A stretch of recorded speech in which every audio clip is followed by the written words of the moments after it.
Good morning, my dear students.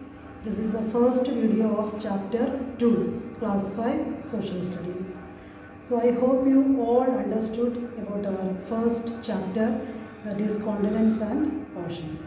And I have uploaded all the question answers and answers of the other exercises in the parents portal. So you can check in the parent portal and please write those things in your copies.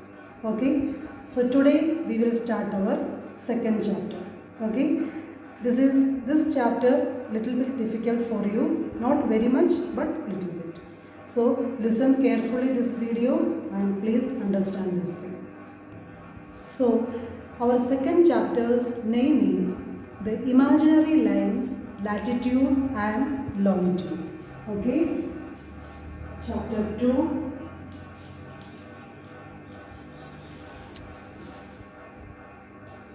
The imaginary lines, latitude and longitude.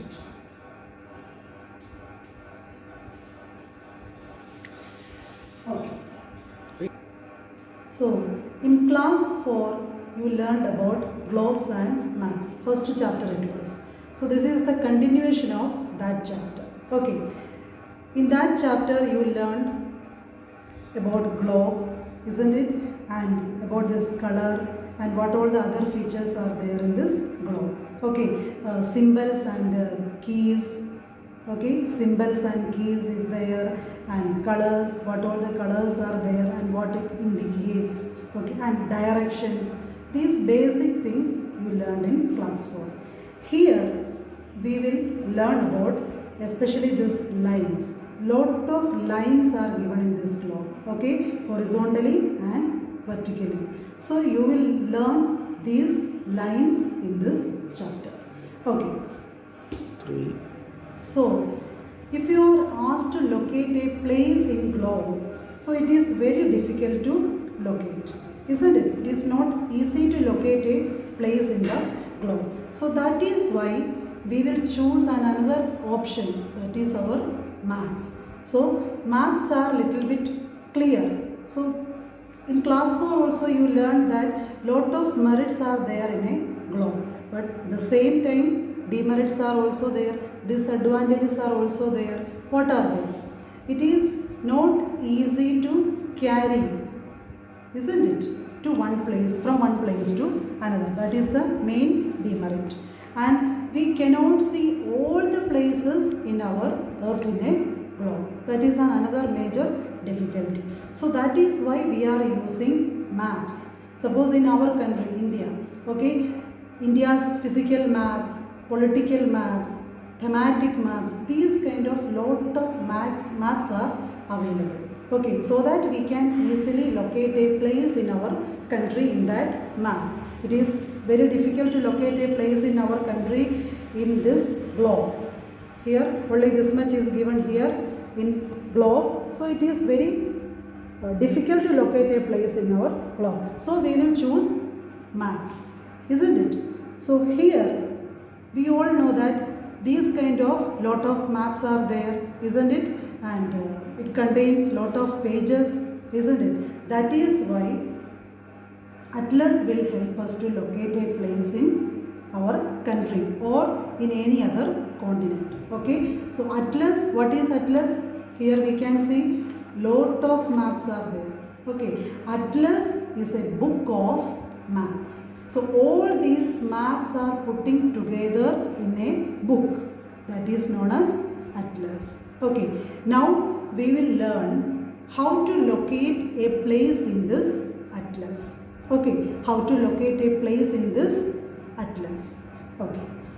And now we all know that if we will take one book, okay, suppose one normal book we will take, we can see that first page, the book's name of that book will be there, and the author's name will be there, and publisher's name will be there. Okay, and maybe in the next two or second or third page must be index will be there. So what is this index?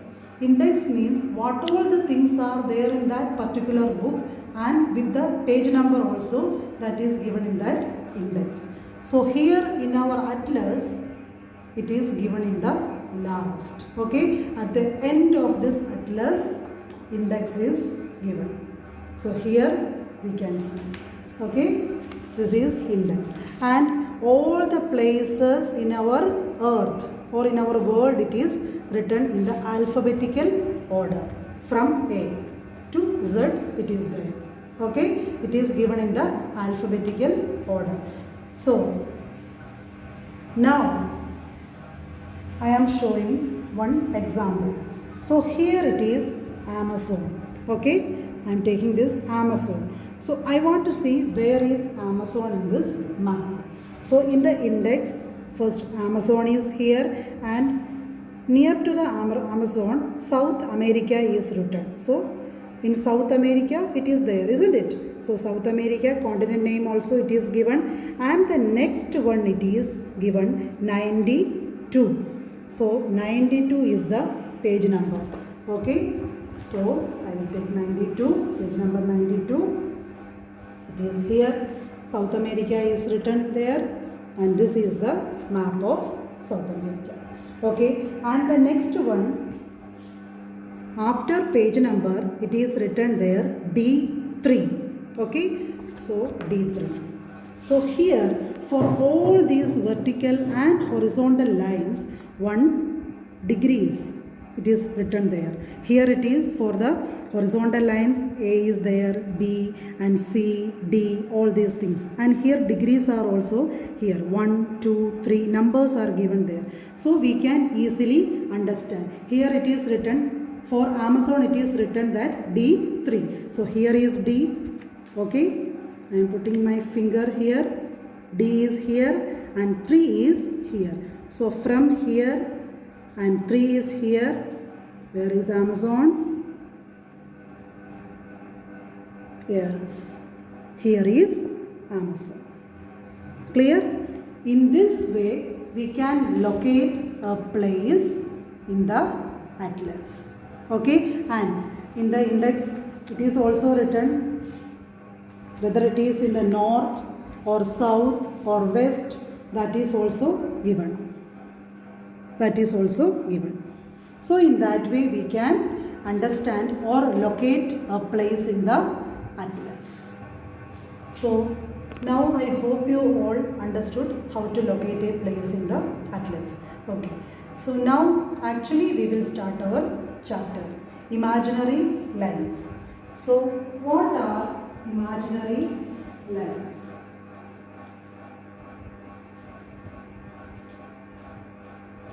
Imaginary lines. So why do we draw imaginary lines in a globe? Why? It is easier to locate a place in the globe. That is the main aim of this imaginary lines. Okay, in class 4 also you have learned about axis. So axis is in our earth, that is also an imaginary line. Okay, it is the center of our earth, isn't it? But it is not really exist, isn't it? We all know that. Here I am showing you, okay, what is imaginary lines. Here I am rotating my bangle, okay, and here we can see one line is there, okay.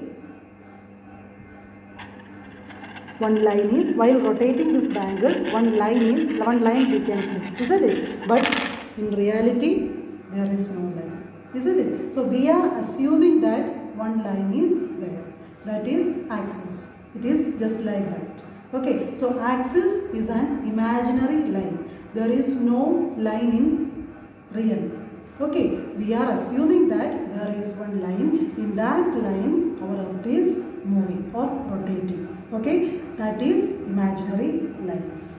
So the main aim of this imaginary lines are, it is drawing on a globe, it is make it easier to locate a place. That is something. So here it is, so we can see this is axis, okay, and here the top point and the bottom point of this axis. This is, we can understand that this is poles. Okay, the top point is known as North Pole. Okay, both are poles, and the top point is known as North Pole, and in the bottom point it is known as the South Pole. Okay, two poles are there. That means the topmost point, that is known as the North Pole in the axis, and then the bottom point is known as the South Pole in the axis. Okay, and then two important imaginary lines are there in our globe.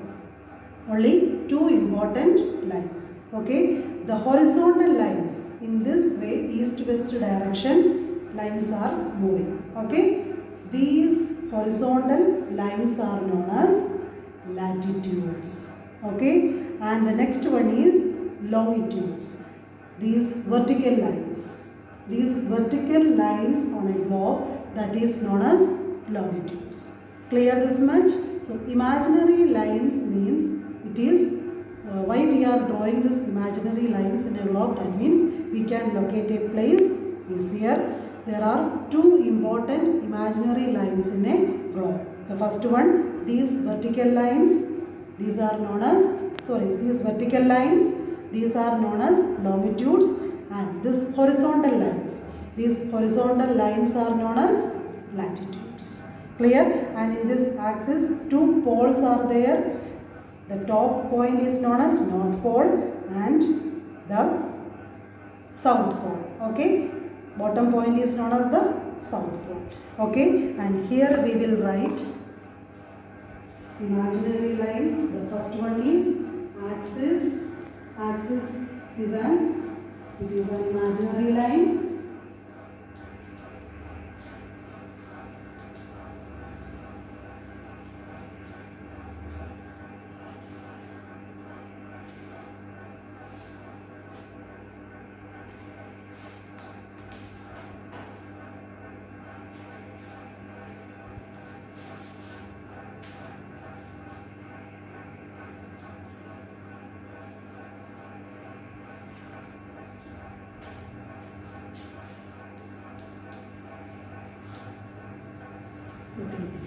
And then latitudes.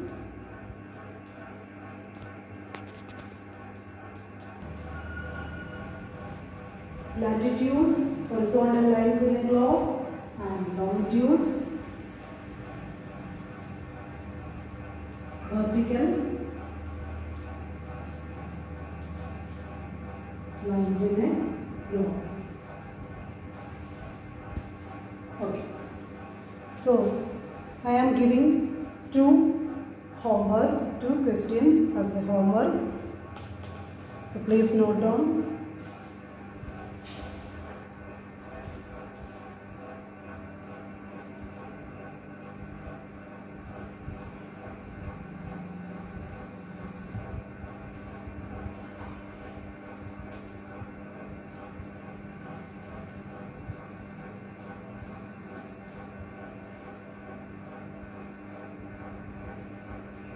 First question, why do we draw imaginary lines on the globe? The answer is in your textbook. Read the textbook carefully, you will get the answer. Okay, next. What are the two types of imaginary lines? What are the two types of imaginary lines? Only this much is there. Okay, in the next video we will learn about our latitudes and longitudes. See you, students.